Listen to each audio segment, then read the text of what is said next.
একটা রেসিপি চিংড়ি মাছের। দিয়ে দিলাম আলু, ভেজে নেবো।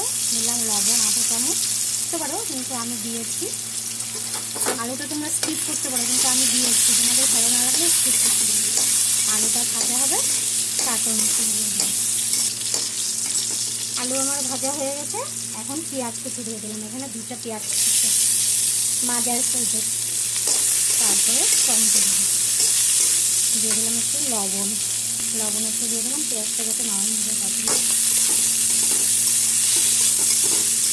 ভাজা হয়ে গেছে, এখন দিয়ে দেবো একটা টমেটো, কুচি করে কেটে রাখা একটা টমেটো দিয়ে দিলাম। টমেটোটা একটু নরম হবে, তারপরে মশলাগুলো দিয়ে দেবো।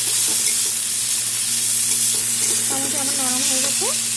এখানে 5-6টা কাঁচা লঙ্কা, 1 ইঞ্চি পরিমাণ আদা, একটা রসুন, একটা না 5-6টা রসুন, আর আধা চামচ জিরার গুঁড়ো, আধা চামচ ধনে গুঁড়ো দিয়ে দিলাম।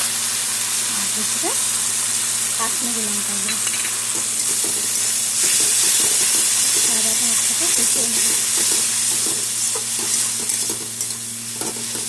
হয়ে গেছে, দিয়ে দিলাম জল আর একটু হলুদ দেবো। ফুটে এলে পরে তারপরে মাছগুলো দিয়ে দেবো। ফুটে উঠলে মাছগুলো দিয়ে দেবো। দিয়ে দিলাম চিংড়ি মাছ, এখানে 1 পোয়া চিংড়ি মাছ আছে। টেস্টের জন্য একটু চিনি দিয়ে দিলাম।